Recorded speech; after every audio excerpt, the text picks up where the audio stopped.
Shalom, shalom. First and foremost, giving all praises, giving all honor, giving all glory unto Yahweh, Ba'asham Yahushai, Ba'asham Rechak Kodash. Yahweh is the true, holy, and powerful name of the Most High, who people ignorantly just call God. Yahushai is the true, holy, and powerful name of His only begotten Son, who people ignorantly call Jesus Christ. Bahasham means in a name, and Rechak Kodash is the Holy Spirit, Spirit holy, literally translated. Racha means spirit, Quadash means holy.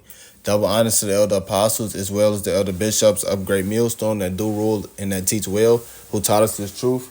Peace, blessings, and salutations to our Akim. Lift up the name Yahweh, Ba'ashem Shai, in true sincerity and with charity. Shalom to the elect. I'm the brother Tazawar. And this lesson is entitled, It's one true way to life, many ways to death. And that's what it is. It's one true way to life. And in this world, there's infinite ways to die. What do they say? 1,000 ways to die? Hey, any way outside of the true way in which the Lord has bestowed upon his people, the Israelites, you so-called Negroes, so-called Hispanics, and so-called Native Americans, and a speckled bird that look like the other nations but are not the other nations because your seed line goes back to Abraham, Isaac, and Jacob. Any way outside of that is death. So without further ado, let's get into it, and Lord will it be edifying. This is Proverbs 8:32. It says, Now therefore hearken unto me, O ye children, for blessed are they that keep my ways. And it's blessed if you keep the ways of Yahweh Ba'ashem Shai, because the Lord, his ways are perfect. And we ought to follow his ways because that's how we live. Any way out, it's like any way outside of death, any way outside of debt is death. If you do not follow the Lord in which he set up righteous ways that are perfect, as it says, let's get that Psalms right quick to back up that point. This is Psalm 7. No. Psalms, is it 19? Because it's one in 7, I think, but it's one in 19 as well. This is Psalms 19:7. It says, The law of the Lord is perfect, converting the soul. The testimony of the Lord, it's like the testimony of the Lord is sure, making wise the simple. The statutes of the Lord are right, rejoicing the heart, which the heart is your mind. The Hebrew word lab, which means your mind. It says, The commandment of the Lord is pure, enlightening the eyes. The fear of the Lord is clean, enduring forever. The judgments of the Lord are true and righteous altogether. So the judgments of the Lord's ways ultimately are righteous. They are true. They are what is to be followed because he has the blueprint on what life is. He created us. He knows best. So we ought to follow.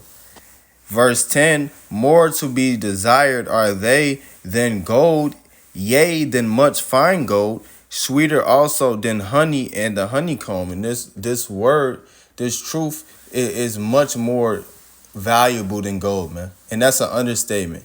Much more valuable than all you can desire. As it says in Wisdom of Solomon, the 7th chapter, it says everything to be desired is not to be compared to her. Roughly paraphrased, it's not to be compared to this wisdom because this wisdom is unfathomable what it brings, man. You know. But this is Psalms 7. Right, it talks about how this wisdom makes you friends of the Most High and prophets. This ain't no money can buy that. No money can buy immortality. No riches can buy immortality. No riches can buy the love of the Lord. Hey, let's get it. This is Wisdom of Solomon 7:28. For the Most High loveth none but him that dwelleth with wisdom. And no riches, no gold, no nothing, no sway of human influence. Yeah, everybody rock with this guy. He's a cool guy. So what? That ain't gonna buy you the love of the Lord. That ain't gonna buy you salvation. No, but what? Isaiah 33:6. And wisdom and knowledge shall be the stability of thy times. Yeah, that's not gonna buy you stability. That's not gonna buy you faith, riches. That ain't gonna buy you nothing. But what? Wisdom and knowledge is gonna be the stability of your time. It says, and strength of salvation, the fear of the Lord is his treasure. And that's what these people cannot see, so they don't value it.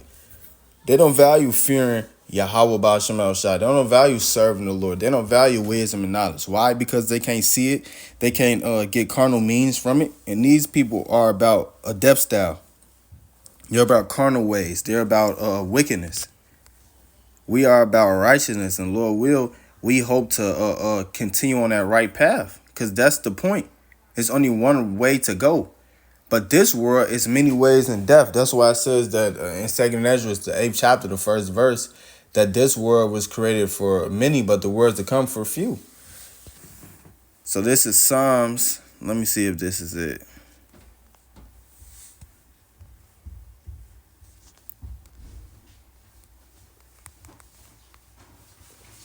Yeah, this is Psalms 12 and 6. It says, the words of the Lord are pure words, as silver tried in a furnace of earth purified 7 times. And that's it, man. The Lord's words are pure words. The Lord's words are what we ought to follow. As it says in Isaiah, the Lord said he declares things that are right. The Lord ain't say seek ye me in vain. The Lord ain't like seek me for no reason. Ain't no benefit in it. No, you seek the Lord. You follow his ways, and everything falls in place, so to speak. Once you start doing what you're supposed to do, living as you ought to, repenting, and you be in this world, they always are what? Unfulfilled, because they're not living as they ought to. They're not living at all. They're catering to the flesh. They're catering to sin, which is death.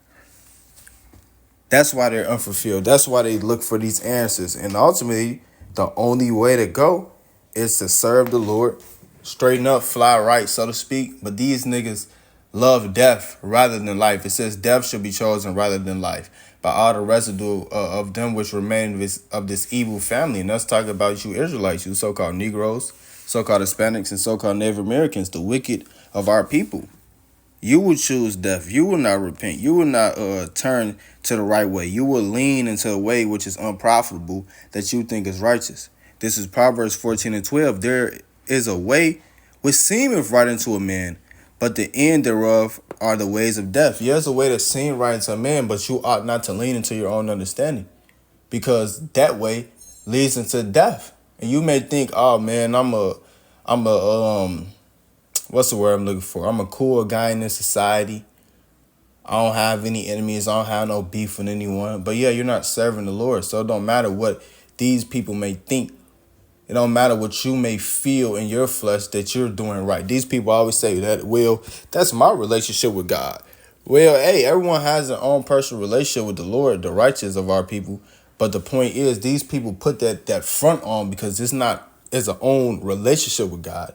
It's a point in I can do whatever the fuck I want to do, and I don't want you to judge me for my unrighteous deeds. So I'm going to put a front and say I have my own personal relationship with God. No, you have to have the correct basis to go by. You have to serve the Lord in spirit and truth. You can't just be a fucking nigger and say, well, I'm going to be a fucking nigger. That's my relationship with God. It's these hypocritical Christians do, man, to give into their flesh, to give into wickedness. No, you have to strive lawfully. You have to go about it the right way. This is Matthew 7 and 13. Enter ye in at the straight gate, for wide is the gate, and broad is the way that leadeth to destruction, and many there be which go in thereat. Yes, many going to be walking in the wrong way, going into the wide gate, the way that the gate that leadeth to destruction. Because straight is the gate, and straight is a degree of difficulty, man. A straight and narrow path. It says, straight is the gate, and narrow is the way which leadeth unto life, and few there be that find it. Yes, one way which leadeth into life. You can't go in the back door. You can't swivel in at the side door, slide in through the window, man. Jump over the gate. No. You got to enter in at the door. You have to follow the correct paths. And that's why it says in John, the 3rd chapter, you come to the light, lest your deeds be reproved. You come to that light. That's why these people don't want to come to the light, because they want to continue in their wickedness. They want to continue in their own wayward path, which leads to death, which is one of the many ways that you can follow, that you're going to end up eating that nuke. You're going to end up taking that second death. You're going to end up without the victory, so to speak. at the end of the day, you're going to end up judged by the Lord.